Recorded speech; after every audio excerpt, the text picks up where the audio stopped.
Hello and welcome back to the Civil Engineering with MSA. Improve your knowledge for your bright future.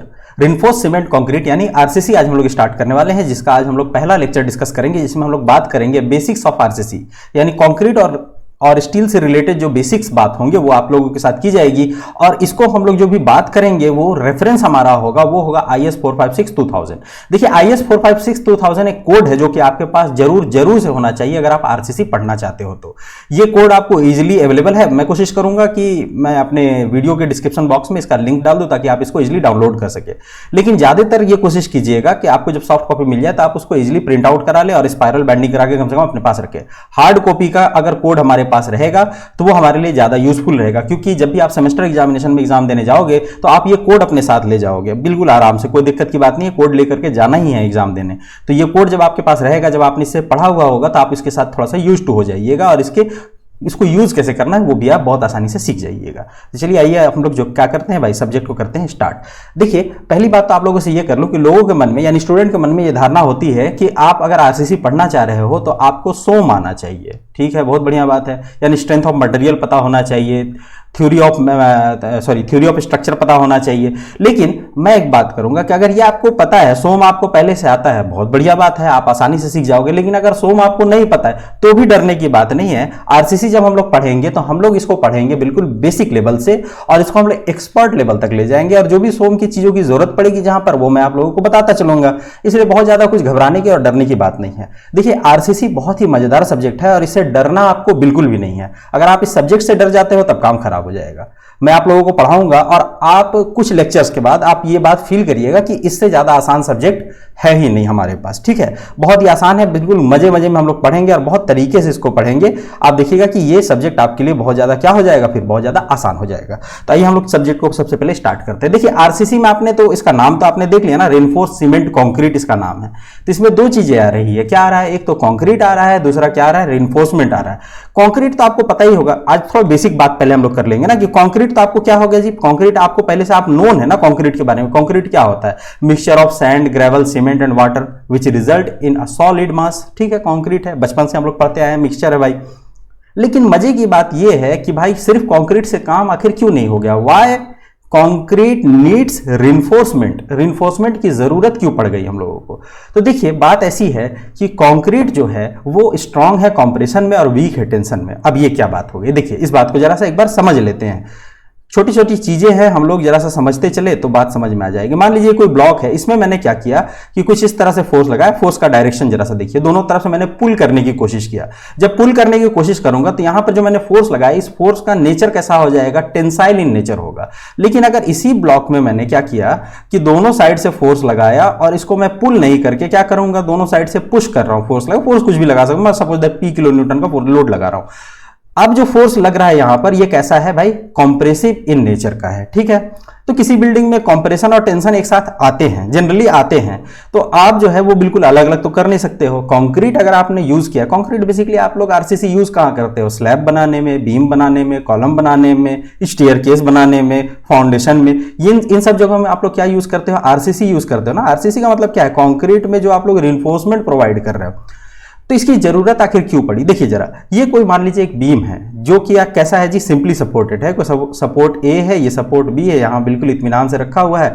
आपने क्या किया कि इस beam पर यहां पर दे दिया कैसा, लोड दे दिया। लोड कैसा दे दिया भाई, यूडीएल लोड दे दिया। कैसा दे दिया आपने, यूडीएल दे दिया। ठीक है, कितना दिया नहीं दिया उसकी बात नहीं करते हैं, यूडीएल आपने दे दिया। जब आप यूडीएल दे दीजिएगा तो आपको एक चीज दिखाई देगी, क्या दिखाई देगी कि ये बेचारा जो बीम है ये परेशान होगा और क्या होगा, जरा सा बेंड करेगा, है ना जी। कुछ इस तरह से देखिए, मैं बनाने की कोशिश करता हूँ, बहुत सीधा डायग्राम तो मेरे से बनता नहीं है, लेकिन मैं कोशिश करता हूँ ना। अपने स्टील के टाइम से अपन देख रहे हैं कि डायग्राम जो है ना, डायग्राम और मेरा जो साथ है वो बहुत बढ़िया साथ नहीं रहता है। कोशिश करते हैं हम लोग, जरा समझने की कोशिश कीजिएगा, थोड़ा बर्दाश्त करना चाहिए डायग्राम को। देखिए हो क्या रहा है, ये क्या होगा, जब लोड इस पर आएगा तो ये कुछ इस तरह से झूलेगा ना, बीम इस तरह से बैंड होगा। देखिए मजे में हम लोग कुछ बातों को सीख लेंगे, बहुत इंपॉर्टेंट सी बात है थोड़ा समझने के लिए। बीम कुछ इस तरह से जो है बेंड होगा ना। अच्छा, ये जो बीम इस तरह से बेंड हो रहा है, अब जरा मैं बात करता हूं बीम के फाइबर्स की। जब फाइबर्स की बात करूंगा ना तो ज्यादा बात समझ में आएगा। ये जो ऊपर वाला फाइबर है ना, इसको मैं बोल दूं क्या, टॉप लेयर या टॉप फाइबर। ठीक है, या टॉप सरफेस कुछ भी बोल दीजिए, बट टॉप फाइबर बोल रहा हूं, टॉप फाइबर। और ये जो है नीचे वाला ये बॉटम फाइबर है बीम का। अब जरा देखिए ध्यान से हो क्या रहा है, जब लोड लगा और ये बीम बेंड हुआ, जब बीम बेंड हुआ तो टॉप फाइबर जो है देखिए सिकुड़ रहा है ना, यहां पर श्रिंकिंग हो रहा है, ये श्रिंक कर रहा है।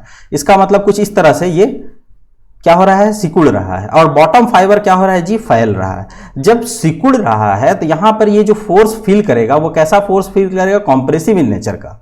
और जब ये फैलेगा फाइबर तो यहां पर जब वो लोड फील करेगा वो कैसा करेगा भाई, टेंसाइल इन नेचर का। तो हम लोगों को एक बात तो पता है, बचपन से पढ़ते आ रहे हैं कि concrete is weak in tension. तो कंक्रीट अगर वीक होगा टेंशन में तो क्या होगा जी, यहां कहीं पर इसमें दरारें पड़ेगी, जिसकी वजह से ये क्या होगा, फिर टूटने लगेगा ना, फेलियर हो जाएगा। फेलियर हो जाएगा तो क्या होगा, इसकी वजह से ओवरऑल आपका स्ट्रक्चर फेल हो जाएगा, स्ट्रक्चर टूट जाएगा, यानी घर टूट जाएगा। तो ये तो अच्छी बात नहीं है, आपको क्या करना पड़ेगा, इसको सपोर्ट करना पड़ेगा। तो क्या कर सकते हैं हम लोग, तो बहुत सोचने और समझने के बाद ये बात समझ में आई कि हमारे पास एक दूसरा मटेरियल है जिसका नाम है स्टील। अच्छा, स्टील ही क्यों यूज करते हैं बताएंगे, धीरे धीरे बोला ना, सारी चीजों को हम लोग कवर करेंगे।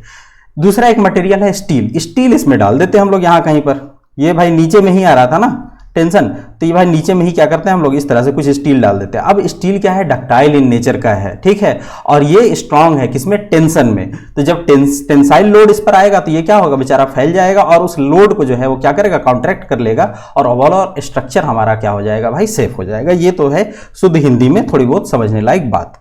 अब हम लोग जरा बात करते हैं कि और क्या क्या चीजें हो सकती है। देखिए कि माइल्ड स्टील, अभी मैंने आपको कहा ना कि हम लोग क्या कर रहे हैं भाई, स्टील यूज कर रहे हैं। तो आखिर क्यों स्टील यूज करेंगे हम लोग, ठीक है, रिइंफोर्स कंक्रीट के अंदर स्टील यूज कर, ऐसी कौन सी आफत आन पड़ी कि हम लोग स्टील यूज करेंगे किसमें, आरसीसी के अंदर। तो उसके कुछ रीजंस हैं। देखिए हम लोग इस लेक्चर में यानी इस पूरे जो है चैनल में जो आरसीसी पढ़ेंगे, मैं आप लोगों को बार बार बता रहा हूं, बिल्कुल नहीं घबराना है, क्योंकि हम लोग इसको जो है वो जीरो से लेकर एक्सपर्ट लेवल तक ले जाएंगे। जो जो चीजें सेमेस्टर में पूछी जाती है वो सारी चीजें आप लोगों को मिलेगी। आप बिल्कुल इससे जो है अपना नोट्स बना सकते हो, और जो एग्जामिनेशन में पूछा जाता है वो तो बताऊंगा ही बताऊंगा, ठीक है।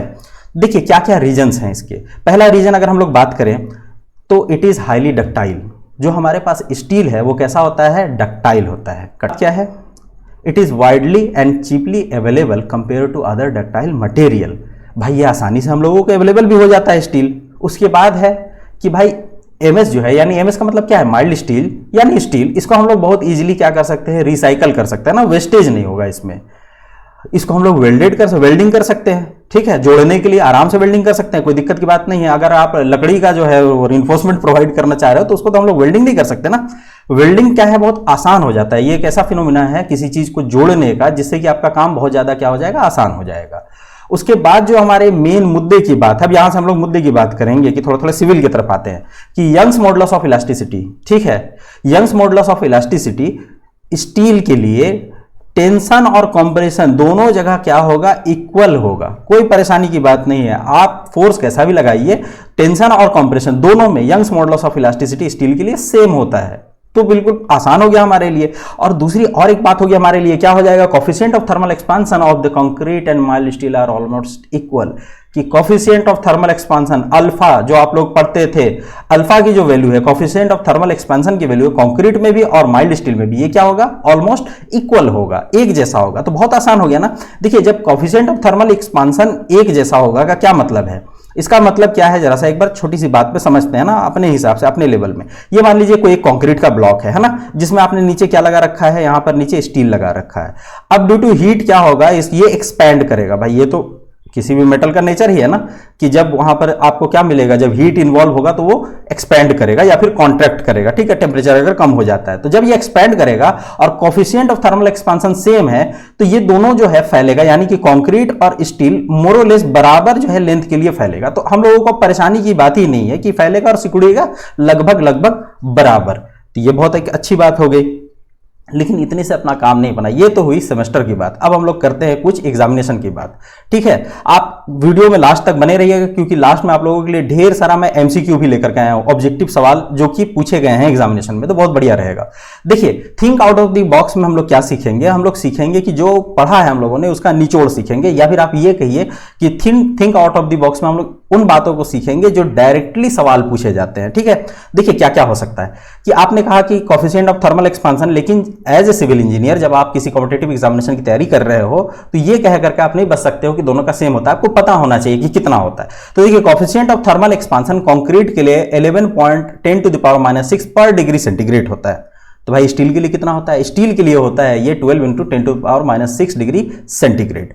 लेकिन आप जब देखिएगा कॉपर के लिए तो ये कितना हो गया 19 × 10⁻⁶ पर डिग्री सेंटीग्रेड। इसीलिए तो कॉपर नहीं यूज कर रहे हैं ना हम लोग। कॉपर के साथ दो परेशानी है, एक तो इसका दाम भी ज्यादा है और दूसरा क्या है, देखिए कोफिशिएंट ऑफ थर्मल एक्सपांशन में ये कितना है 19 × 10⁻⁶ और कंक्रीट के लिए कितना है 11 × 10⁻⁶। बहुत ज्यादा का डिफरेंस है, मोरलेस तो कम से कम बराबर होना चाहिए था। उसके बाद एक बात है कि coefficient of thermal expansion of aluminium बहुत बार पूछ लिया जाता है, क्यों नहीं करते हैं, तो ये आपको पता होना चाहिए, ये सारे प्रूफ आपको पता होने चाहिए। ये कितना होगा 23 × 10⁻⁶ डिग्री पर सेंटीग्रेड होता है। ठीक है, यहां तक चलिए बात समझ में आ गई। अब हम लोग आते हैं अपने टॉपिक की तरफ कि आरसीसी को समझते हैं, फिर कंक्रीट को समझेंगे, फिर स्टील को समझेंगे। आज हमारा बिल्कुल यही काम रहेगा और यहां से यकीन मानिए अच्छे एग्जामिनेशन में बहुत सारे क्वेश्चन पूछे जाते हैं, तो हम लोगों को बहुत ध्यान से पढ़ना भी है। ये आरसीसी देखिए क्या है, एक कंपोजिट मिक्सचर है ना, किसका, कंक्रीट का। जैसा मैंने आप लोगों को बताया कंक्रीट भी है और इसमें क्या है, स्टील भी है। ठीक है, आरसीसी की शुरुआत कहां से हुई, क्यों ये बता रहा हूं, क्योंकि ये पूछा जा चुका है एसएससी जेई में। ठीक है, एसएससी जेई में पूछा जा चुका है। थोड़ा ध्यान रखिएगा कि फ्रांसिस कॉग्नेंट नाम का एक कोई फ्रेंच इंडस्ट्रियलिस्ट था जिसने फर्स्ट क्या किया, आयरन रिइंफोर्स्ड कंक्रीट यूज किया। तो ये थोड़ा सा नाम इस बंदे का टेढ़ा तो है लेकिन थोड़ा सा ध्यान रह जाएगा। देखिए इंपॉर्टेंट कोड्स क्या क्या है ये, क्योंकि एग्जामिनेशन में एसएससी जेई लेवल के एग्जामिनेशन में बहुत दबा करके किसी जमाने में पूछा जाता था, थोड़ा ध्यान रखिएगा। आपको मैंने शुरू में ही क्या बताया, आईएस 456-2000 आपके पास होना चाहिए, किसके लिए, आरसीसी के लिए। आईएस 800-2007 जो है वो किसको डिस्क्राइब करता है भाई, किसको डिस्कस करता है, स्टील को। ये दोनों जो कोड है 456-2000 और 800-2007 ये स्टील और आरसीसी को जो डिस्कस करते हैं ये किस मेथड में करते हैं, एलएसएम लिमिट स्टेट मेथड में डिस्कस करते हैं। इससे पहले जो है हम लोगों के पास यूएलएम और वर्किंग स्ट्रेस मेथड हुआ करता था। आईएस 1343 जो है वो प्री स्ट्रेस कंक्रीट को डिस्कस करता है। आईएस 10262 डिजाइन मिक्स को डिस्कस करता है। IS 383 fine and coarse aggregate को डिस्कस करता है। आईएस 875 डिजाइन लोड को डिस्कस करता है। ये जो है ना ये सारे कोड हैं, आप इनको जब यूज कीजिएगा यानी इनसे रिलेटेड जब भी कुछ डिजाइन का काम कीजिएगा तो आपको इसके रेफरेंस लेने पड़ेंगे। ठीक है, तो ये हमारे लिए बहुत ही ज्यादा इंपॉर्टेंट हो जाता है। जिसमें देखिए आईएस क्या है, इंडियन स्टैंडर्ड, 456 क्या है, सीरीज है इसका, 2000 क्या है कि भाई 2000 ईयर में इसका लास्ट जो है हम लोगों ने क्या देखा था कि लास्ट इस पर जो है इसका एडिशन हम लोगों के पास अभी तक आया है 2000 साल में। ठीक है, इसीलिए ये ईयर दिया गया है। देखिए नॉमिनल मिक्स क्या होता है, अभी हम लोग कंक्रीट की बात कर रहे हैं, बहुत छोटी छोटी सी बात कर रहे हैं, बहुत कोई बड़ी और बहुत क्या बोलते हैं हेवी बात नहीं कर रहे। नॉमिनल मिक्स क्या है भाई, नॉमिनल मिक्स एक ऐसा मिक्स है जिसमें आप क्वालिटी कंट्रोल को सेक्रीफाइस कर देते हैं। सिर्फ आप इतना याद रखते हैं कितना प्रोपोर्शन मिलाने से कितने ग्रेड का कंक्रीट बनेगा। जैसे एग्जांपल, ये एग्जांपल इसीलिए दे रहा हूं क्योंकि ये भी बेचारा पूछा गया है एसएससी जेईई में एक बार। M5 के लिए जनरल प्रोपोर्शन क्या हो जाता है हमारे पास 1:5:10, ये जनरल है। M10 के लिए कितना हो जाएगा 1:3:6, M15 के लिए 1:4, M20 के लिए 1:3:3। अच्छा, अब जिन लड़कों को ये परेशानी होगा, जिन बच्चों को, जिन स्टूडेंट्स को ये परेशानी होगा, ये है क्या तो बता दूं, 1:5:10 जब आप लिख रहे हो तो इसका मतलब क्या है, 1 रेशियो इसमें सीमेंट है, 5 जो है वो क्या है आपका सैंड है, सैंड जिसको आप फाइन एग्रीगेट कहते हो, और 10 क्या है आपका कोर्स एग्रीगेट है यानी एग्रीगेट है। ठीक है, यानी 1:5:10, 1 जो है वो क्या होगा सीमेंट होगा, 1:1 सीमेंट, 5 अनुपात आपने क्या यूज किया सैंड, और 10 रेशियो आपने क्या यूज कर लिया एग्रीगेट यूज कर लिया। ठीक है, ये प्रोपोर्शन। कंप्रेसिव स्ट्रेंथ, जनरली आप लोग सीटीएम में यही तो काम करते हो ना, सीटीएम बोले तो कंप्रेशन टेस्टिंग मशीन। ठीक है, अगर आपने सेमेस्टर में थोड़ा बहुत पढ़ा होगा तो ध्यान दिया होगा। यहां पर क्या करते हो आप, कंक्रीट की क्यूब बनाते हो, ले जा करके तोड़ देते हो और उसके बाद निकालते क्या हो यहां से कंप्रेसिव स्ट्रेंथ। कंप्रेसिव स्ट्रेंथ कितना जो है आप लोग यहां से किसी भी कंक्रीट का फाइंड आउट करते हो। देखिए कंप्रेसिव स्ट्रेंथ क्या है, can be defined as the capacity of concrete with stand load before failure. भाई कितना वो लोड ले सकता है फेलियर से जस्ट पहले पहले तक, वो क्या कहलाएगा, किसी भी कंक्रीट का कंप्रेसिव स्ट्रेंथ कहलाएगा। ठीक है, देखिए कुछ चीजों को आपको ध्यान में रखना होगा। यहां पर मैं जो नीचे एक लाइन लिखा हूं ना ग्रीन पेन से, बहुत ध्यान से देखिएगा कि एज पर IAS 456/2000, इसीलिए मैंने आपको कहा कि आपके पास कोड रहना चाहिए। आप इन टेबल्स को पेज नंबर के हिसाब से जाकर के देखिए, क्योंकि ये सारी बातें कोड में लिखी हुई है और ये बातें हम लोगों को जाननी चाहिए। अगर ये बातें हम लोग नहीं जानेंगे तो बहुत मुश्किल हो जाएगा, क्योंकि एग्जामिनेशन में RCC से जो सवाल आते हैं सबसे ज्यादा सवाल आता है कोडल प्रोविजन से। तो कोड तो बिल्कुल क्लियर होना चाहिए, क्रिस्टल क्लियर कि कोड कहता क्या है, जो कोड कहता है वही मानना है हमको। देखिए जो ग्रेड ऑफ कंक्रीट आप लोगों ने अभी देखा नॉमिनल मिक्स में, उसके बाद भी फर्दर और मिक्स हो सकते हैं, डिजाइन मिक्स वगैरह होगा, आगे बढ़ेगा ना M25, M30, M35, M40, ये सारे जो ग्रेड ऑफ कंक्रीट है। देखिए तो इसमें एक बात हम लोगों को समझना है कि IAS 456/2000 हम लोगों से ये बात कहता है कि M10 से लेकर के M20 तक का जो ग्रेड होगा इसको हम लोग ऑर्डिनरी ग्रेड कहेंगे। M25 से लेके M55 तक का जो ग्रेड होगा इसको स्टैंडर्ड ग्रेड कहेंगे। M60 से लेकर के M80 तक जो ग्रेड होगा उसको हम लोग हाई स्ट्रेंथ कंक्रीट कहेंगे। ये बात बहुत इंपॉर्टेंट है, ये लगभग बहुत बार SSC जैसे एग्जामिनेशन में पूछा जा चुका है। SSC में बार बार इसीलिए कोट कर रहा हूं कि किसी भी स्टेट के AE JE का जो लेवल होता है, AE JE का लेवल होता है, वो लगभग क्या है कि SSC से मिलता जुलता है। ठीक है, कुछ स्टेट्स के AE को छोड़ देने के बाद लगभग स्टेट्स के AE JE का जो लेवल होता है वो SSC JE को ही लगभग फॉलो करता है, उसके सिलेबस भी SSC JE के आसपास घूमते हैं। इसलिए बार बार SSC JE बोल रहा हूं, ताकि अगर इसके लिए अगर हम लोग बात करेंगे तो ये सारी बातें तो बिल्कुल हो ही जाएगी, कोई दिक्कत की बात नहीं है।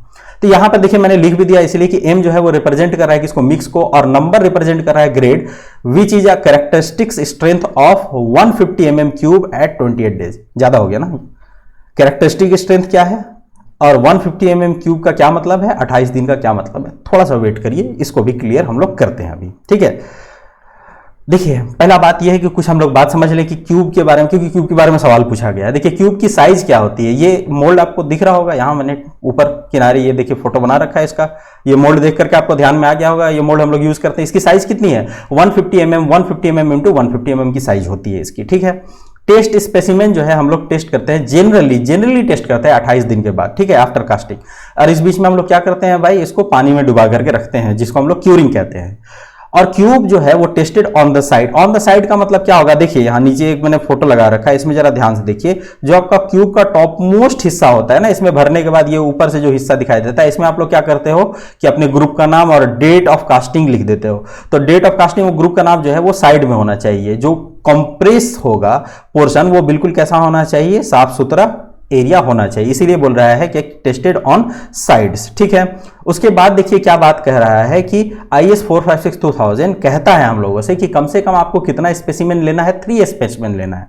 एडिशनल सैंपल आप ले सकते हैं अगर आपके पास और पर्पस है, या फिर आप ये चाह रहे हो कि कंक्रीट की 7 डेज में जो है हम लोग स्ट्रेंथ एक बार चेक करें तो वो नहीं। तो अगर 28 दिन के लिए चेक करना है तो एक बैच में आप क्या करिएगा, कम से कम 3 क्यूब जो है वो आप बनाइएगा टेस्ट करने के लिए। IAS 456 का रिकमेंडेशन है।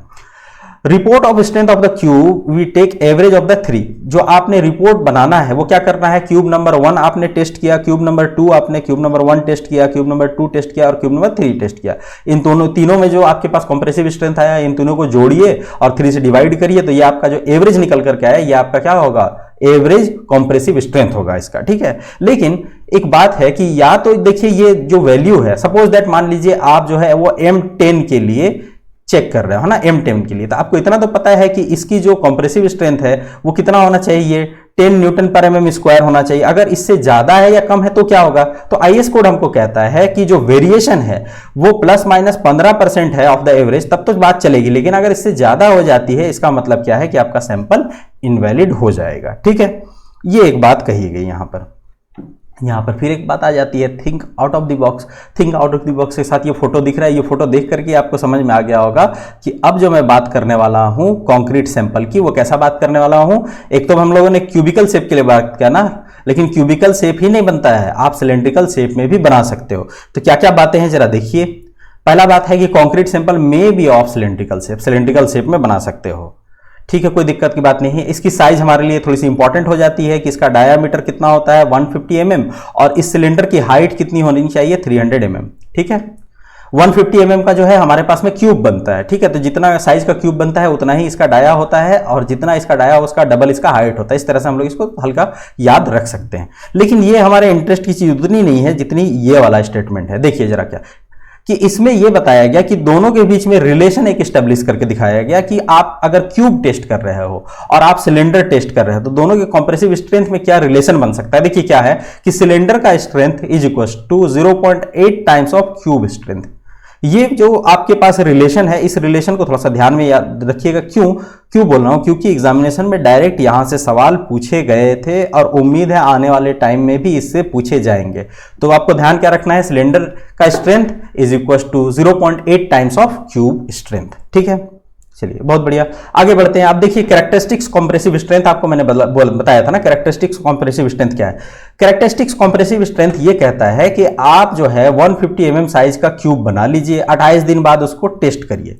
टेस्ट करने के बाद आपको ये देखना है कि 5% से ज्यादा आपका स्पेसिमेन फेल ना हो। कहने का क्या मतलब है, एक जनरल सा एग्जांपल लेकर के आपको समझाता हूं कि सपोज दैट आपने M10 का कंक्रीट बनाया और M10 का कंक्रीट बनाने के बाद आपने क्या किया कि क्यूब भरे, है ना, जो 150 mm साइज के क्यूब हैं वो आपने क्या किया, क्यूब तैयार किया। सपोज दैट आपने 100 क्यूब्स तैयार किए, ठीक है, 100 नंबर में कितने क्यूब्स तैयार किए, 100 क्यूब्स।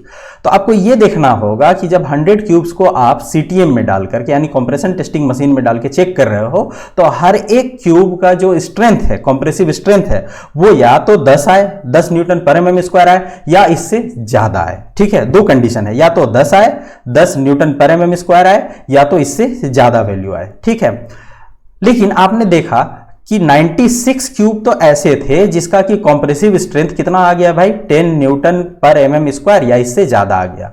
लेकिन 4 क्यूब ऐसे थे जिसका कि स्ट्रेंथ कम आ गया, 10 न्यूटन पर mm स्क्वायर से कम आ गया। तब क्या करेंगे, तब कोड हमको ये कहता है कि आप देख लीजिए कि 5% से ज्यादा तो आपके पास स्पेसिमेन नहीं फेल किया ना, आपके पास कितना फेल किया है, 4 ही तो स्पेसिमेन फेल किया है ना। तो 4 स्पेसिमेन फेल किया तो कोई दिक्कत की बात नहीं है। इस पूरे बैच जो आपने पूरा कंक्रीट बनाया है उसकी स्ट्रेंथ को, यानी आपने कितना का बनाया, M10 को, तो अब ये जो 10 है आप क्या मान लीजिएगा इस 10 को, characteristics compressive strength of the concrete. ठीक है, लेकिन कभी ऐसा भी हो सकता है कि आपने क्या किया है कि 100 क्यूब्स बनाए हैं, जब आप टेस्ट करने गए तो आपको क्या दिखा कि 60 क्यूब ऐसे थे जो कि पास कर गए, लेकिन 40 क्यूब ऐसे थे जो कि फेल कर गए। अब जो आपने कंक्रीट बनाया है उसके स्ट्रेंथ को आप कैरेक्टरिस्टिक्स कंप्रेसिव स्ट्रेंथ नहीं कहिएगा, तो क्या कहिएगा, तो कोड हमको यह सिखाता है कि ऐसे कंडीशन में आप उस स्ट्रेंथ को मीन स्ट्रेंथ कहिएगा।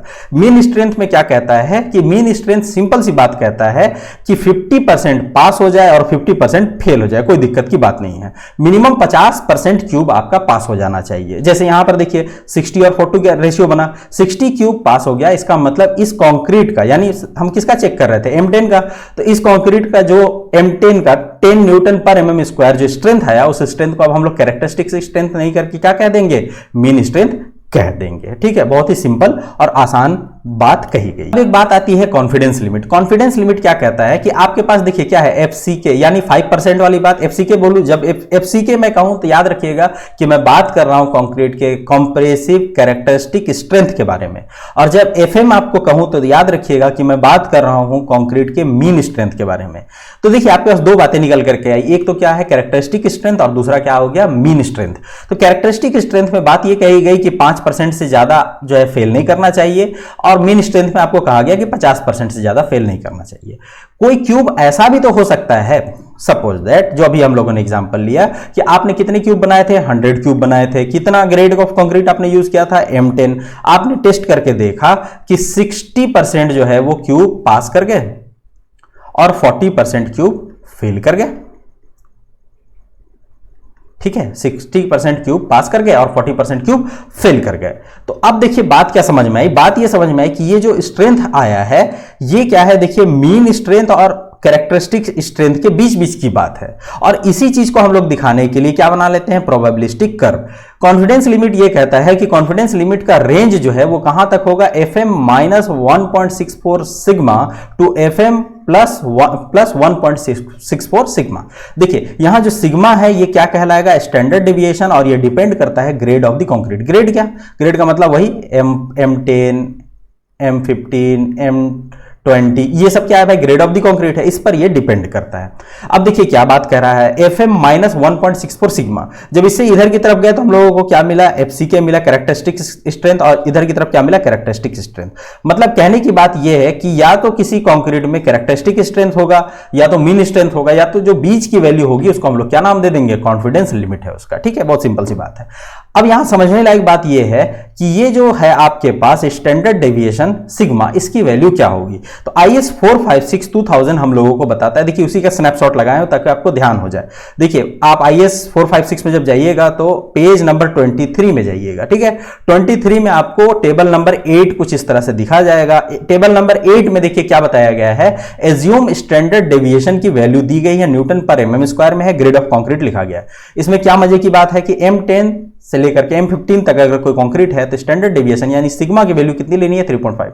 अब आप कहिएगा कि इतने सारे डेटा है, सेमेस्टर एग्जाम वाले बच्चे ये सोचेंगे इतने सारे डेटा है, याद कैसे रहेगा। याद रखना ही नहीं है, क्योंकि एग्जाम में IS कोड आप लेकर के जाइएगा, आपको बस ये पता होना चाहिए कि कौन सी बात किस पेज में कहां पर लिखी हुई है, इसका थोड़ा सा ध्यान होना चाहिए। तो आप मार्क करते रहिए या एक कॉपी में जो है सारे पेज नंबर आप लिखते रहिए। M20 से लेकर के M25 तक का स्टैंडर्ड डेविएशन की वैल्यू कितनी हो जाएगी, 4 हो जाएगी। M30 से लेकर के 50 तक कितना हो जाएगा, 5 हो जाएगा। अच्छा, आपने माइल्ड स्टील के लिए सोम में तो बहुत पढ़ा है ना, Young's modulus of elasticity, stress is directly proportional to strain, पढ़ा था, वहीं से आप लोगों ने इसकी बात निकाली थी, क्या मॉडुलस ऑफ इलास्टिसिटी या फिर यंग्स मॉडुलस ऑफ इलास्टिसिटी, जिसको आप लोग वहां पर ई दिखाते थे फॉर माइल्ड स्टील। अब हम लोग बात करेंगे कि यंग्स मॉडुलस ऑफ इलास्टिसिटी तो हर एक मटेरियल के लिए हो सकता है, तो कंक्रीट के लिए क्यों नहीं हो सकता है। तो कंक्रीट के लिए यंग्स मॉडुलस ऑफ इलास्टिसिटी की वैल्यू क्या होगी, तो आप सीधे चले जाइए IS कोड में, IS 456 2000 में क्लॉज नंबर। अब देखिए जब ये क्लॉज नंबर की बात करूं तो इसका मतलब ये है कि जब भी कोड में कोई भी पैराग्राफ स्टार्ट होता है उससे पहले एक नंबर लिखा रहता है। अगर यहां कहीं पर होगा तो मैं आप लोगों को दिखाने, हाँ यहां देखिए, ये देखिए एक पैराग्राफ का मैंने क्या किया, स्नैपशॉट लगाया है। यहां देखिए जब पैराग्राफ स्टार्ट हो रहा है तो ये कुछ नंबर लिखा हुआ है 6.2.5.1, इस नंबर को हम लोग नाम देते हैं क्लॉज नंबर। ठीक है, ये IS कोड का क्या कहलाएगा जी, क्लॉज नंबर कहलाएगा। तो आपको कहां जाना है, क्लॉज नंबर 6.2.3.1 में, जो कि पेज नंबर 16 में मिलेगा, 16 में मिलेगा। ठीक है, इसलिए पेज नंबर भी बताता हूं, कंफ्यूजन बिल्कुल ना क्रिएट हो। तो IS 456 2000 हम लोगों को यंग्स मॉडुलस की वैल्यू बताता है कंक्रीट के लिए कितना होना चाहिए, 5000 अंडर रूट FCK। ये FCK क्या है जी, FCK जो है वो हमारा कुछ नहीं, compressive characteristics compressive strength of the concrete है। ठीक है, कितना लेना होगा इसको, 5000 अंडर रूट FCK। अब जरा यहां पर रुक जाते हैं, बहुत बार क्या है हमसे एग्जाम में पूछा जाता है, क्या पूछा जाता है, देखिए छोटे छोटे क्वेश्चन किस तरह से बनते हैं। यहां पर एक क्वेश्चन बना के दिखाता हूं आपसे, एग्जाम में गलती से यह पूछ लिया जाएगा कि Young's modulus of elasticity for concrete आपको निकालना है, और आपको ग्रेड ऑफ द कंक्रीट मान लीजिए दे दिया गया M20। ठीक है, अगर आप M20 ग्रेड कंक्रीट के लिए यंग्स मॉडुलस ऑफ इलास्टिसिटी निकालने की कोशिश कर रहे हैं तो कोड आपको क्या फॉर्मूला बता रहा है, EC is equal to 5000 under root FCK। FCK की वैल्यू कितनी हो जाएगी, 20 हो जाएगी यहां पर। तो EC कितना हो जाएगा, EC इज इक्वल टू हो जाएगा आपका 5000 अंडर रूट 20। अब इसको जरा प्यार से आप बहुत सॉल्व कीजिएगा तो ये आपको कुछ वैल्यू दे देगा, मैंने कैलकुलेट कर रखा है, आप भी कर लीजिएगा, 22360.67। ठीक है, 67, इसकी यूनिट क्या हो जाएगा, न्यूटन पर mm स्क्वायर। इसी तरह से सपोज दैट अगर आपको कह देता है कि आप M25 के लिए क्या कीजिए, modulus of elasticity of concrete find out कीजिए, और ग्रेड ऑफ कंक्रीट आपको क्या दिया हुआ, M25। देखिए इस तरह के क्वेश्चन पूछे जाते हैं एग्जामिनेशन, कॉम्पिटिटिव एग्जामिनेशन में भी पूछे जाते हैं, थोड़ा सा ध्यान रखने की जरूरत है। यहां पर EC की वैल्यू क्या हो जाएगी, 5000 अंडर रूट FCK। अब यहां पर FCK की वैल्यू कितनी हो जाएगी, M25 है तो क्या हो जाएगा जी, 25 हो जाएगा, तो 5000 अंडर रूट 25। इसको जब बहुत प्यार से आप सॉल्व कीजिएगा तो ये आपको वैल्यू दे देगा 25000, मेरे ख्याल से न्यूटन पर mm स्क्वायर। यूनिट लिखना गलती से भी ना भूले डिजाइन के पेपर में। तो देखिए एक बात ये समझ में, Young's modulus of elasticity of concrete किस तरह से फाइंड आउट करेंगे, कोड हमको जो फॉर्मूला देता है, ये फॉर्मूला याद रखने की कोई जरूरत नहीं है क्योंकि कोड में दिया हुआ है, कोड आपके साथ एग्जाम में जाएगा, कोड आपका सबसे बेहतरीन साथी है। ठीक है, 5000 अंडर रूट FCK। ठीक है, चलिए अब और बात आगे बढ़ाते हैं। आपने एक चीज पढ़ी होगी जिसका नाम है क्रीप, नहीं पढ़ी है कोई बात नहीं, अभी आपको बता देता हूं। देखिए क्रीप क्या हो, तो थोड़ा सा जान लेते हैं, effect of creep on Young's modulus of elasticity. Young's modulus of elasticity of concrete में क्रीप का क्या इफेक्ट पड़ेगा। क्रीप बेसिकली है क्या, क्रीप है आपका permanent deformation under static load. ठीक है, क्रीप क्या है, permanent deformation under static load. Static load के वजह से किसी भी मटेरियल में जो परमानेंट डिफॉर्मेशन आएगा उसको हम लोग क्या कहेंगे भाई, क्रीप कहेंगे। ठीक है, तो क्रीप जब भी होगा तो इसके लिए आपको फॉर्मूला क्या है, फॉर्मूला है आपके पास में दिया हुआ कि Young's modulus of elasticity of the concrete divided by 1 plus theta. बहुत सिंपल सा एक फॉर्मूला है। ये फॉर्मूला आपको क्यों बता रहा हूं, क्योंकि यहां से एक नई चीज आपको निकल करके आएगी, उसका नाम है थीटा। थीटा क्या है, आपके पास क्रीप कॉफिशिएंट है, और सवाल कहां से पूछा जाता है ये बताता हूं आपको। इस क्रीप कॉफिशिएंट की जो वैल्यू है ये आपको दी हुई है IS 456-2000 में, पेज नंबर 16 में देखिएगा, क्लॉज नंबर 6.2.5.1 में मिलेगी। यहां देखिए एज ऑफ लोडिंग, क्यों मैंने आपको बताया था ये परमानेंट डिफॉर्मेशन है अंडर द स्टैटिक लोड एक लॉन्ग टाइम के लिए ना। तो age of loading, age of loading मान लीजिए 7 दिन के लिए आपने लोड लगाया। ठीक है, मान लीजिए ये कोई एक ब्लॉक है, ठीक है, एक जनरल सा हम लोग एग्जांपल अभी बना लेते हैं हाथों हाथ। यहां आपने लोड लगाया, कैसा लोड लगाया, एक स्टैटिक लोड लगाया। स्टैटिक लोड का मतलब क्या है, लोड की वैल्यू वेरी नहीं कर रहे हैं। सपोज दैट अगर आप यहां पर P किलो न्यूटन का लोड लगा रहे हो तो over a period of time ये P किलो न्यूटन ही रहेगा, ये चेंज नहीं करेगा। ठीक है, इसके वजह से क्या हुआ कि मटेरियल यहां से थोड़ा सा क्या हो गया भाई, इसने अपना शेप चेंज किया। शेप चेंज किया इसका मतलब क्या है, डिफॉर्मेशन हुआ। और शेप जब चेंज किया तो मैंने देखा इसको 1 ईयर के बाद, 1 ईयर के बाद मैंने देखा कि शेप इस तरह से चेंज कर दिया। तो 1 ईयर तो पूरी नहीं लगा, 7 दिन में कुछ चेंज किया होगा, हो सकता है 1 मंथ में कुछ इसका शेप आया होगा, फाइनली 1 ईयर में हमको कुछ इस तरह का इसका शेप दिखाई दे रहा है। ठीक है, तो हम लोग ये बात करेंगे एज ऑफ लोडिंग की, लोड आपने कितने टाइम के लिए लगाया। अगर आपने लोड सिर्फ और सिर्फ 7 दिनों के लिए लगाया है तो ये क्रीप कोफिशिएंट की वैल्यू कितनी आपको लेनी है, 2.2 एज पर IS 456। अगर आपने लोड लगाया है 28 दिनों के लिए तो आपको क्रीप कोफिशिएंट की वैल्यू कितनी लेनी है, 1.6। अगर आपने लोड लगाया है 1 ईयर के लिए तो क्रीप कोफिशिएंट की वैल्यू कितनी लेनी है आपको, 1.1। यहां से आपको समझ में क्या आया, समझ में आपको निचोड़ ये निकालना है कि जैसे जैसे एज ऑफ लोडिंग बढ़ रहा है क्रीप कोफिशिएंट की वैल्यू क्या हो रही है जी, घट रही है। एज ऑफ लोडिंग बढ़ रहा है यानी दिन ज्यादा हो रहा है और क्रीप कोफिशिएंट की वैल्यू क्या हो रही है, कम हो रही है। तो इट डिक्रीजेस विथ टाइम, देखिए यहां मैंने ब्रैकेट में लिख के भी रखा है, इट डिक्रीजेस विथ टाइम। तो इतना डिटेल में ये आपको क्यों बताया, लंबा चौड़ा कहानी बना के, क्योंकि ये क्वेश्चन लगातार पूछे जाने वाले सवालों में से एक सवाल है कि age of loading and creep coefficient के बीच में रिलेशन क्या है। एज ऑफ लोडिंग जितना बढ़ेगा क्रीप कोफिशिएंट की वैल्यू उतनी कम होगी। ठीक है, इनवर्सली प्रोपोर्शनल है, समझ लीजिए। अब हमारे पास फिर से एक नई बात निकल करके आती है जो आपको थोड़ा सा ध्यान रखना है डिजाइन करने के लिए कि बिल्डिंग कौन कौन सा मटेरियल है और इसका क्या क्या यूनिट वेट है। पहले इस पर बात कर लेते हैं। देखिए PCC मतलब प्लेन सीमेंट कंक्रीट, जिसको रिइंफोर्स नहीं किया गया है, वहां आपको यूनिट वेट कितना लेना होगा इसका, 24 किलो न्यूटन पर मीटर क्यूब। ये आपको क्यों बता रहा हूं, क्योंकि आरसीसी में आपको लोड निकालना होता है, लोड, डेड लोड और लाइव लोड निकालना होता है, वहां पर आपको ये यूनिट वेट की बहुत ज्यादा जरूरत पड़ती है। तो थोड़ा सा ध्यान रह जाए, कम से कम ये दोनों तो ध्यान रह जाना ही चाहिए, बाकी और याद ना रहे तो कोई दिक्कत की बात नहीं है। ये दोनों का यूनिट वेट आपको याद होना चाहिए, ये आपसे उम्मीद किया जाएगा। आरसीसी का जो है यानी रिइंफोर्स्ड सीमेंट कंक्रीट का यूनिट वेट कितना होगा, 25 किलो न्यूटन पर मीटर क्यूब। जहां जो याद रखना है वो आप लोगों को मैं बता दे रहा हूं, उसको थोड़ा सा आप याद कर लीजिए। जहां याद नहीं रहना है वो तो अपन बहुत सारी ऐसी चीजों पर ही डिस्कस कर रहे हैं जो याद रखना ही नहीं है। पोर्टलैंड सीमेंट के लिए कितना होता है यूनिट वेट, 14 किलो न्यूटन पर मीटर क्यूब। सीमेंट मोल्टार के लिए 20 किलो न्यूटन पर मीटर क्यूब। ठीक है जी, चलिए think out of the box में क्या बात करेंगे, फिर वही बात होगी अभी तक जो पढ़ा है इसका निचोड़, डायरेक्ट क्वेश्चन यहां से।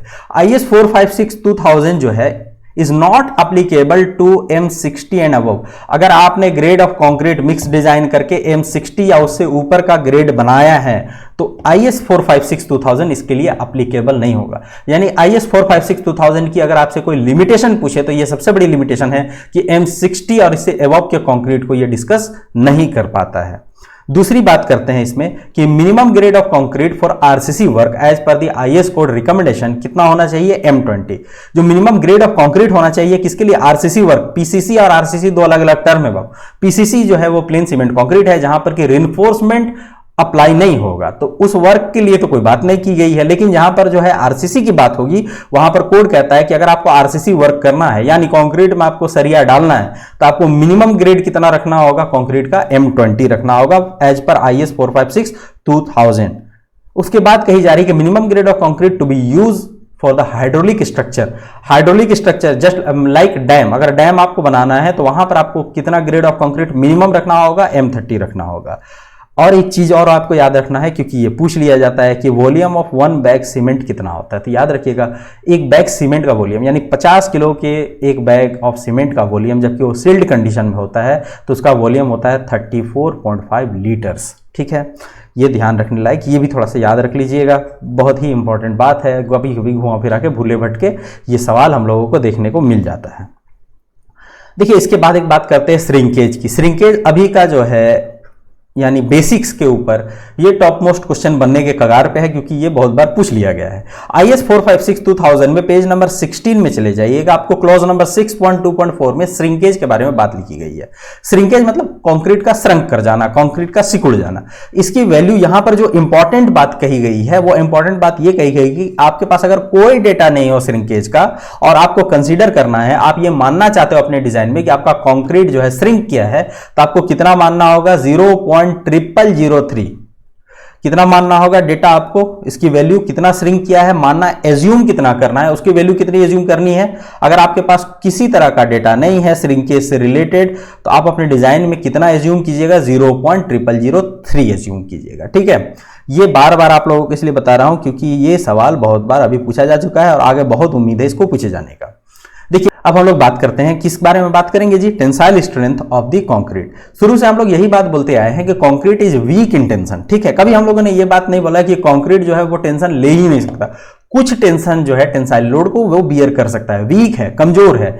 अगर कमजोर की बात कर रहे हैं तो आपको बताना होगा ना कितना कमजोर है।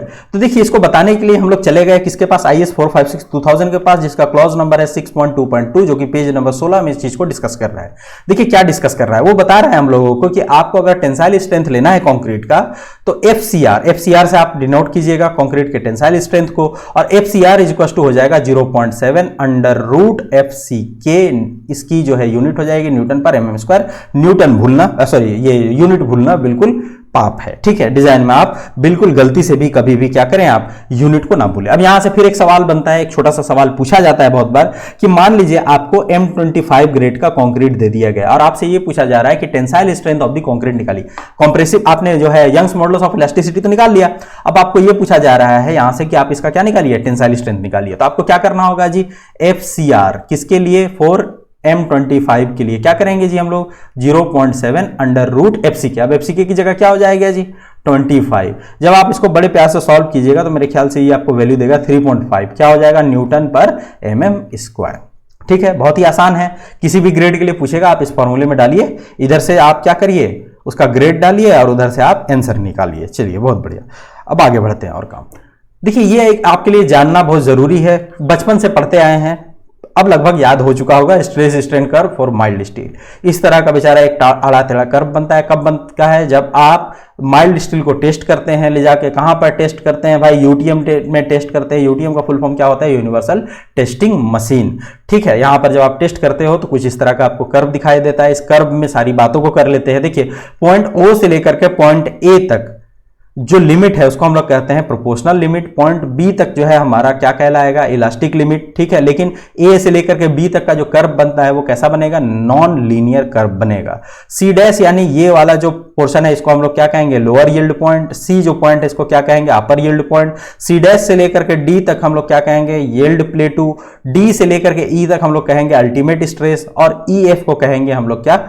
Necking region. ठीक है, पॉइंट E जो है हमारे पास, सॉरी, D से लेके E तक क्या कहते हैं हम लोग? स्ट्रेन हार्डनिंग, और पॉइंट E को हम लोग क्या कहते हैं? Ultimate stress. ये डायग्राम इसीलिए बता रहा हूं क्योंकि जब आप लोगों को मैं बताऊंगा लिमिट स्टेट और वर्किंग स्ट्रेस में क्या डिफरेंस है, उस वक्त ये वाला डायग्राम भूत की तरह से हमारे पास फिर से आ जाएगा। इसमें बस थोड़ा सा ध्यान रखिएगा कि ये जो E पॉइंट है इसको हम लोग क्या कहेंगे? अल्टीमेट स्ट्रेस कहेंगे। E के बाद नेकिंग स्टार्ट होता है और फिर फाइनली फ्रैक्चर हो जाता है F में आकर के। ठीक है, लेकिन ये तो बहुत सिंपल सी बात हो गई ना कि स्ट्रेस वर्सेस स्ट्रेन आपने ग्राफ बनाया तो इसमें क्या क्या एलिमेंट्स है वो आपने बता दिया। कुछ अलग देखते हैं, कुछ अलग में क्या पूछा जाता है। देखिए, फिर से आते हैं हम लोग think out of the box की तरफ। अलग में ये पूछा जाता है, देखिए, necking region exist only in ductile material. अगर मटेरियल ब्रिटल है तो वहां नेकिंग रीजन नहीं दिखाई देगा। नेकिंग रीजन का मतलब क्या है? देखिए जरा, नेकिंग रीजन कौन सा है आपका? E से लेकर के F तक का ना, ये वाला जो रीजन है इसको आप क्या कह रहे हो? Necking reason.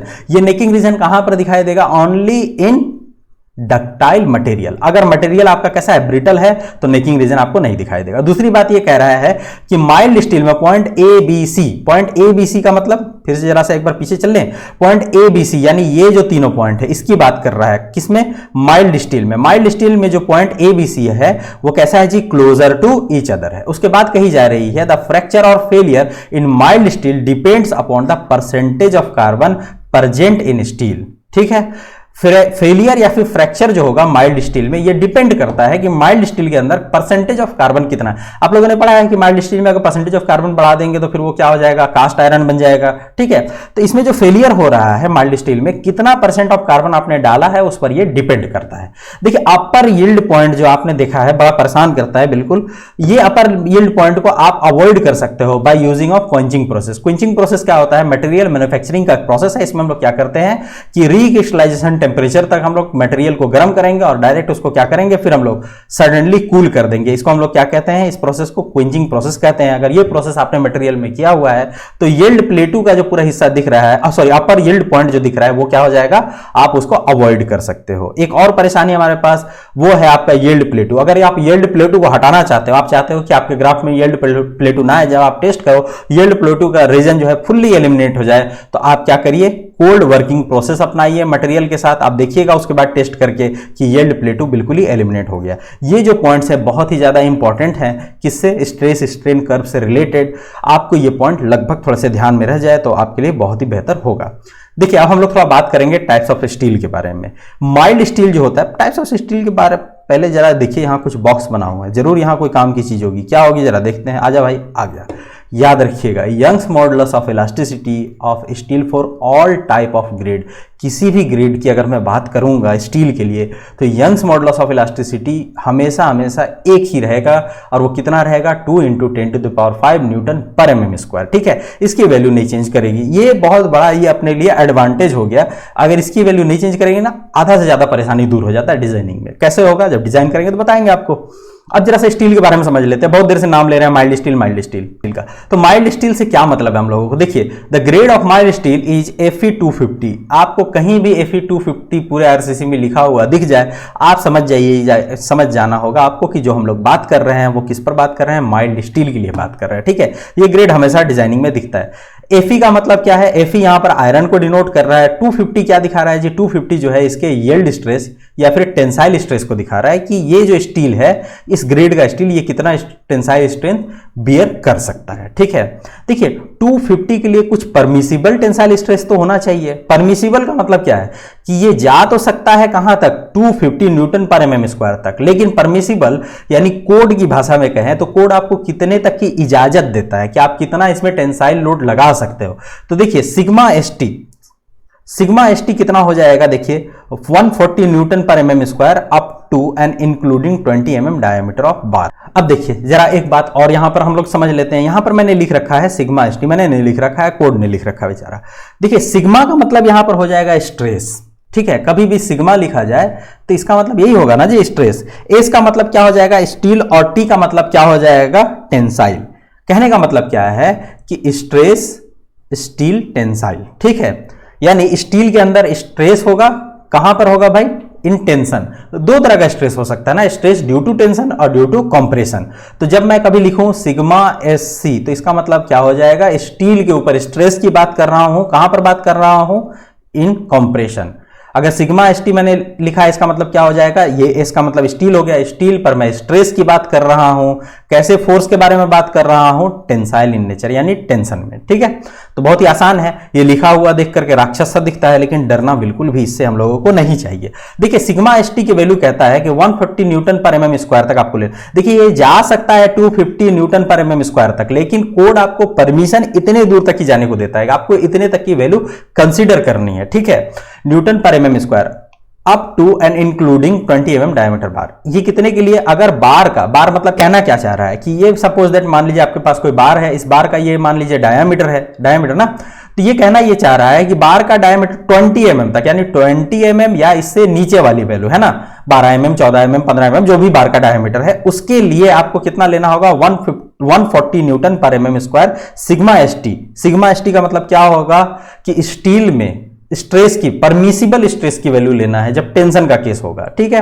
और सिग्मा एस टी आपको लेना है 130 न्यूटन पर एमएम स्क्वायर, जबकि बार का डायमीटर ज्यादा हो, कितना 20 एमएम से ज्यादा हो, ठीक है, 20 एमएम से ज्यादा हो। 20 एमएम या 20 एमएम से नीचे रहेगा तो हम लोग कितना लेंगे 140। देख करके बहुत परेशानी सा लग रहा होगा, न्यूमेरिकल जब करेंगे ना इसका बहुत ही ज्यादा आसान है, बिल्कुल नहीं घबराना इसमें। देखिए उसके बाद क्या बात की जा रही है, उसके बाद बात की जा रही है कि for Fe250 permissible compressive stress, ये तो टेंशन की बात कर रहे थे ना, टेंसाइल स्ट्रेस की बात कर रहे थे, कॉम्प्रेसिव अभी आपको बताया सिग्मा एससी मतलब क्या, स्टील में स्ट्रेस की बात करेंगे कैसा, कंप्रेशन से रिलेटेड। तो कॉम्प्रेसिव स्ट्रेस की जब बात की जाएगी तो आपको कितना लेना है, किसी भी डायमीटर का बार होगा आपको ले लेना है 130 न्यूटन पर एमएम स्क्वायर, ठीक है। चलिए ये बात हो गई। अब दूसरे ग्रेड पर आते हैं। देखिए medium tensile strength steel, medium क्या होगा, मीडियम यानी कि माइल्ड स्टील से थोड़ा सा बेहतर। तो मीडियम में आपको क्या करना है, सिग्मा एस टी यानी स्ट्रेस स्टील का इन टेंशन में, स्ट्रेस स्टील का कंप्रेशन में, दोनों यहां पर बराबर होते हैं, दोनों आपको सेम लेने हैं। कितने लेने हैं, 1 न्यूटन पर एमएम स्क्वायर लेना है। तीसरा आपके पास ग्रेड आता है वो है HYSD, एक बार इसका फुल फॉर्म पूछ दिया गया था इसीलिए थोड़ा सा ध्यान रखिएगा। HYSD का फुल फॉर्म क्या है, हाई यील्ड स्ट्रेंथ डिफॉर्मेशन बार। इस बार को जब हम लोग बनाते हैं तो कैसे बनाते हैं, बाय हॉट रोल्ड प्रोसेस, ठीक है, क्योंकि नाम पूछ लिया गया था तो हो सकता है एक लाइन ज्यादा पूछ लिया जाए तो थोड़ा एक्स्ट्रा इसमें देख लेते हैं। इसको मैन्युफैक्चर्ड किया जाता है बाय हॉट रोल्ड प्रोसेस के द्वारा, और ये एग्जिस्ट करता है 2 कैटेगरी में। देखिए ठीक है, ये देखिए ये 2 कैटेगरी में आता है हमारे पास, 2 कैटेगरी का नाम है Fe 415 Fe5। अब ये जो Fe 415 लिखा है आपको ये तो समझ में आ गया होगा कि Fe का मतलब क्या हो जाएगा, यहां पर ये Fe का मतलब आयरन को दिखाएगा। 415 क्या है, इसका टेंसाइल स्ट्रेंथ की वैल्यू दी गई है, ठीक है। बोथ Fe 415 और Fe 500 आपको सिग्मा एस टी की वैल्यू कितनी लेनी है, 230 न्यूटन एमएम स्क्वायर, न्यूटन पर एमएम स्क्वायर। और sigma S C, sigma S T का मतलब स्टील के लिए स्ट्रेस लेना है टेंशन में परमिसिबल 230 न्यूटन पर एमएम स्क्वायर, और स्ट्रेस आपको लेना है स्टील के लिए इन कंप्रेशन परमिसिबल कितना लेना है 190 न्यूटन पर एमएम स्क्वायर। ये सारा झोल-झमेला ना वर्किंग स्ट्रेस मेथड में होता है, और लिमिट स्टेट मेथड में हम लोग डायरेक्टली यूज करते हैं। जब उसको हम लोग करेंगे ना बहुत मजा आएगा। देखिए करके आपका बेसिक पोर्शन पूरा का पूरा खत्म हो जाता है। नेक्स्ट लेक्चर में जब हम लोग मिलेंगे तो हम लोग बात करेंगे वर्किंग स्ट्रेस मेथड पर, लेकिन आप लोगों को जाना नहीं है अभी। क्यों नहीं जाना, क्योंकि अभी आप लोगों ने जो पढ़ा है जरा वो चेक कर लेते हैं कि ये पढ़ने पर आपको कितना फायदा होने वाला है। चेक कैसे होगा, बाय सॉल्विंग एमसीक्यूज। तो देखिए 1 बाय 1 मैं आप लोगों के सामने क्वेश्चन लेकर के आ रहा हूं, और उम्मीद करूंगा कि इन क्वेश्चंस के आंसर आप कमेंट बॉक्स में लिख करके डालें, ठीक है। नेक्स्ट जब लेक्चर होगा मैं कोशिश करूंगा इसके आंसर भी प्रोवाइड कर दिए जाए, लेकिन ये सवाल आपके लिए है, आप सॉल्व करिए ताकि मुझे भी तो पता चले कि आप कितना अच्छा जो है वो समझ रहे हो चीजों को, और पढ़ाई के लिए कंसर्न हो, और कितना मेहनत कर रहे हो। देखिए मेहनत तो हम लोगों को करना ही पड़ेगा, इसके तो दूसरा कोई विकल्प है नहीं। तो चलिए एक एक करके हम लोग जरा सा क्वेश्चन देखते हैं एमसीक्यू। और ये एमसीक्यू आए हुए किसके, एसएससी जेई के, कोई 2 नंबरी काम नहीं। देखिए एसएससी जेई 2009 साल में क्या सवाल पूछ लिया गया था, पूछा गया था ordinary concrete is not use for concrete grade. 4 option दिए गए थे, आंसर आपको बताना है कहां पर, कमेंट सेक्शन में लिख के। दूसरा सवाल एसएससी जेई 2010 में पूछा गया था, क्या पूछा गया है, minimum grade of reinforced concrete in sea water as per IS 456/2000।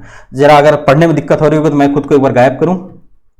हाँ देखिए जरा तीसरा सवाल एमसीक्यू का, देखिए जरा क्या पूछा गया है, characteristic strength of the concrete is defined as the strength below which not more than fill in the blanks of the test result are expected to fail. देखिए कितना आसान आसान है, 2010 का सवाल है ये पूछा गया है, आप अभी पढ़े हो, मुझे उम्मीद है सारा आप कर पाओगे। चौथा सवाल लेकर के आए हो, modulus of elasticity of concrete किसमें बताना है आपको, न्यूटन पर एमएम स्क्वायर में। 4 ऑप्शन है, बताना है आपको, एसएससी 2012 का सवाल है, कितना सिंपल है।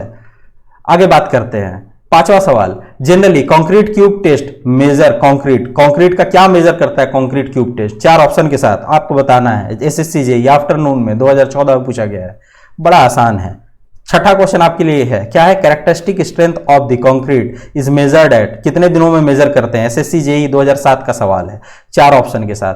आपको सारे सही आंसर जो है कमेंट बॉक्स में कमेंट करने हैं बिल्कुल। Permissible compressive strength of M20 grade concrete is, देखिएगा जरा इस क्वेश्चन को ध्यान से, यहां पर न्यूटन पर एमएम स्क्वायर के फॉर्म में नहीं है, यहां पर यूनिट चेंज किया गया है, जरा सा देखने लायक है, थोड़ा ट्रिकी बनाया गया। कब बनाया गया, 2008 साल, एसएससी जेईई, सारे सवाल बनेंगे बिल्कुल। 8वां सवाल, the value of ultimate creep coefficient for concrete, 4 option के साथ एसएससी जेईई में 2010 में आपको पूछा गया है, ठीक है, कि value of ultimate creep coefficient for concrete क्या होता है आपको बताना पड़ेगा, ठीक है।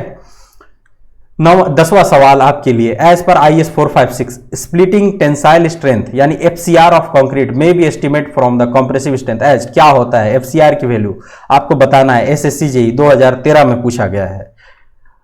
11वां नंबर सवाल 2017 में पूछा गया, SSC JEE का सवाल है। क्या है भाई, बहुत छोटा सा सवाल है। क्या सवाल है कि यूनिट वेट ऑफ RCC पूछ रहा है इन kg/m³। बिल्कुल हलवा सा सवाल, आराम से बताइए। 12वां सवाल आपके लिए, why are the steel reinforcement rod is use in concrete beam, बताना होगा आपको। SSC JEE 2018 रिसेंट का सवाल, देखिए जरा किस तरह का सवाल है ये। 13वां सवाल 2014 SSC JEE 2014, इसमें पूछ रहा है कि IS 456 2000 में एब्सेंस ऑफ डाटा में approximate value for the total shrinkage strain कितना आपको लेना है। 4 ऑप्शन है, सही जवाब आपको देने होंगे। 14वां सवाल आपके लिए जो आ रहा है ये है कि RCC was developed and first used by, किसने पहले डेवलप किया और पहले यूज किया है। SSC JEE 2018 का सवाल है। देखिए पढ़ भी लिया हम लोगों ने, क्वेश्चन भी आप लोगों को मैंने दिया है, इसको सॉल्व कीजिए और क्या कीजिए, कमेंट बॉक्स में इसके सही आंसर आप लोग कमेंट कीजिए ताकि थोड़ा मजा आए देख करके कि आप लोग पढ़ रहे हैं, मुझे भी पता चले। और आपको क्या करना है भाई, आपको करना है कि जो आपको मैंने अभी तक पढ़ाया है इसमें अगर किसी तरह का डाउट हो तो आप कमेंट सेक्शन में इजीली मुझसे पूछ सकते हैं, वहां मैं आप लोगों को जवाब दे दूंगा। और आपको क्या करना होगा जी, जो मैंने पढ़ाया उसको एक अपने कॉपी में लिखिए, नोट बनाइए, कम से कम IS 456 जरूर से अपने पास रखिए, किसी भी तरह से उसको अरेंज कीजिए, अपने पास रखिए। बिना IS 456 के RCC पढ़ने का कोई मतलब नहीं बनता है, आपको IS 456 अपने पास रखना ही पड़ेगा। और एक काम मेरे लिए कीजिए, क्या कीजिए, आप करिए चैनल को सब्सक्राइब। अभी तक आपने अगर चैनल को सब्सक्राइब नहीं किया तो चैनल को सब्सक्राइब कीजिए, अपने दोस्तों तक भी इस लेक्चर को शेयर कीजिए ताकि क्या हो, मुझे भी कुछ काम करने के लिए मोटिवेशन मिल सके। ठीक है, तब तक के लिए क्या करते हैं हम लोग, तब तक के लिए करते हैं ये कि आज के लिए इतना ही रहने देते हैं। आपको क्या करना होगा, अपना ख्याल रखना है, अपनों का भी ख्याल रखना है और क्या करते रहना है, पढ़ते रहना है। Thank you for watching.